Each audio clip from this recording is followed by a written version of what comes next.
Spanish is one language, but it exists in many regional forms, shaped by history, migration, indigenous languages, geography, and social identity. Most dialect differences fall into a few categories: pronunciation, grammar, vocabulary, pragmatics, and slang. This means that a speaker from Spain, Mexico, Argentina, or Colombia will generally understand each other, but their speech can sound very different. This is a dialect, a variation of speech. In this penultimate Spanish lesson, I would like to show how Spanish dialects work in the Spanish-speaking world. After this lesson, you will be able to use your Spanish in any region, whether it's Spain or Latin America. This way, the entirety of Spanish can be known and taught to anyone. Let's begin with major dialect zones, like Spain, which dialectally is divided into Northern, Central, and Andalusian Spanish. In Central Spain, there is a distinction between the sound of s, a stronger pronunciation of consonants, and a greater use of vosotros. For instance, gracias is pronounced gracias, with the English th sound, and it's very common to say vosotros habláis, rather than ustedes hablan. In Andalusian Spanish, there is a lot of influential history that affects the language, including features like ceseo or ceceo, dropping final consonants, aspirated or dropped final s, and softer pronunciation. An example is a phrase like los amigos, which would be pronounced los amigos, or lo amigo. This dialect is strongly tied to Caribbean Spanish, which has different but similar features. Caribbean Spanish is mainly spoken in Cuba, the Dominican Republic, Puerto Rico, and coastal areas of Venezuela and Colombia. There, dialectal features include the aspiration or elision of the final s, fast rhythm, consonant weakening of d, and interchange of r and l. Some examples are más o menos, cansado, vuelta. In these words, there are several phonetic changes, like the omission of s and d, and the change from r to l. Considering these changes, Caribbean Spanish is often considered one of the hardest dialects because of its reduction and speed. Still, a different dialect can be found in Mexico and Central America, which is very influential in the media. This dialect has clear consonants, strong preservation of vowels, and indigenous influence, like Nahuatl. In fact, many Spanish words originate from the indigenous language of Nahuatl, like chocolate, tomate, aguacate. At the same time, Mexico is internally diverse from its north and center, and has Maya influence in Yucatan. Even so, Central American countries like Guatemala, El Salvador, and Costa Rica often use the morphological concept of vos, called voseo, which is something I'll explain a bit later.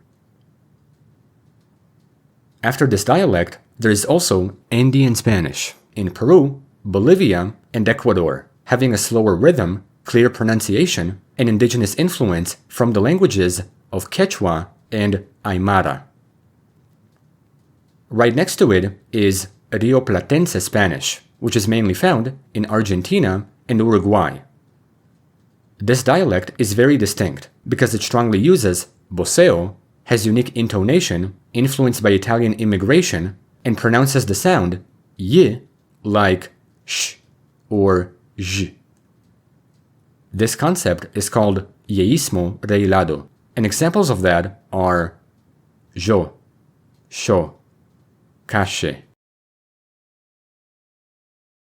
After learning the main dialects of Spanish, it's now time to delve deeper and understand their grammatical aspects, such as phonology, or sounds, morphology, or syntax, and lexicon, or vocabulary. The biggest concept is vos, which is abundant in Latin America. Regions with voseo include Argentina, Uruguay, Paraguay, and Central America.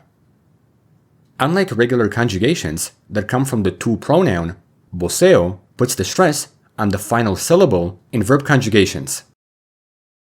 Instead of saying tú hablas, tú comes, tú vives, it's common to say vos hablas, vos comes, vos vivís. This idea applies to any verb in any tense in any mood. As a note, voseo in Rioplatense Spanish is fully normalized and used in the media. Aside from voseo, another very common concept is ceseo, cetheo, and distinction. While most of Spain distinguishes s from th, like in casa, caza, most of Latin America and parts of Spain pronounce both as s. Casa, casa. In short, ceseo means there is no distinction of s. Cetheo makes the th sound, and distinction differs the sounds. Another concept is yeísmo, and it happens when y sounds identical in two letters, doble L and Y. Historically, the two were different sounds, but nowadays they're mainly pronounced the same, like in cayó and cayó. This idea is called yeísmo, but contrarily, a characteristic of Spanish in Argentina and Uruguay has a different sound, sh or j. An example is yo me llamo. Moreover, another concept is the aspiration or loss of final ese. This is very common in Caribbean Spanish, Andalusia, and coastal Latin America. This phenomenon happens when the final ese is aspirated or omitted, and it happens because the stage sound after a syllable is considered weak, which is why it aspirates or disappears. Some examples are los amigos, está. Similar to this concept is the weakening of the consonant de when it's placed between vowels. This is common in Spain and the Caribbean. Some examples are cansao, hablao. The last phonological concept is the neutralization of r and l after a syllable. This feature is widespread in the Caribbean, and it happens when the sounds replace each other, like saying Puerto Rico, Porbo. After learning phonological and morphological features, we can conclude with lexical differences and slang. This category is defined by vocabulary that dramatically changes by region. Of course, it'd be impossible to include every type of word in this lesson, and even then, lexicon is a concept that needs to be built by talking, reading, listening, and visiting different regions in the world to expand your own vocabulary, depending on which type of Spanish you're interested in. So, for this lesson, I will just show a few examples of how words can change per region.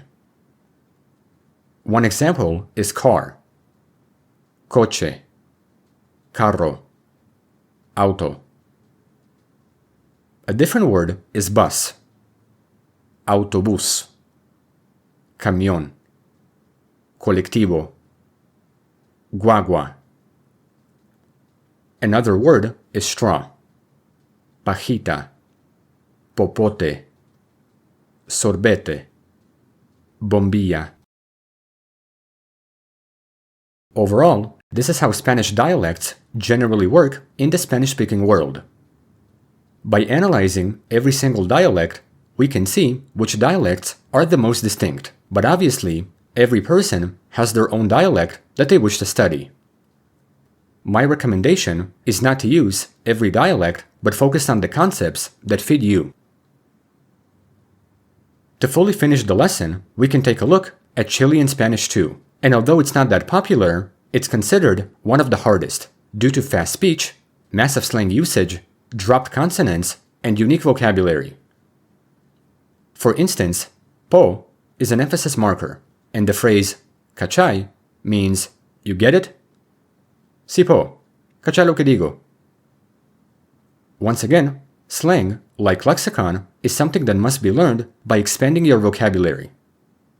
Respectively, there's a lot of slang in the Spanish-speaking world, and it changes rapidly by region. So, in this lesson, we can see common words that you can use, depending on the type of Spanish that you want to learn. Güey, chido, lana,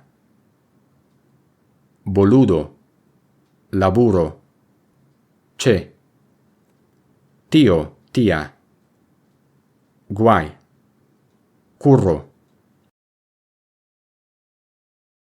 weón, bacán, que bola, vaina, parce, bacano. Despite all of these differences, the key point is that Spanish is mutually intelligible.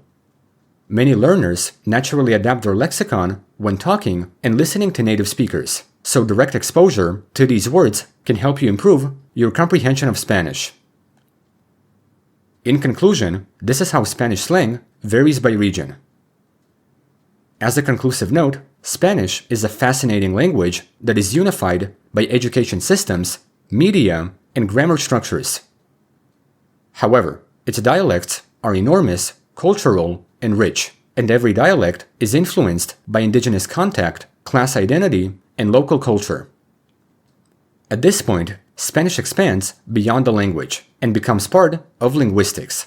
So in the final video, after this one, I will show 100 phrases that are useful to know and say in Spanish, finally finishing the most accurate guide of the Spanish language.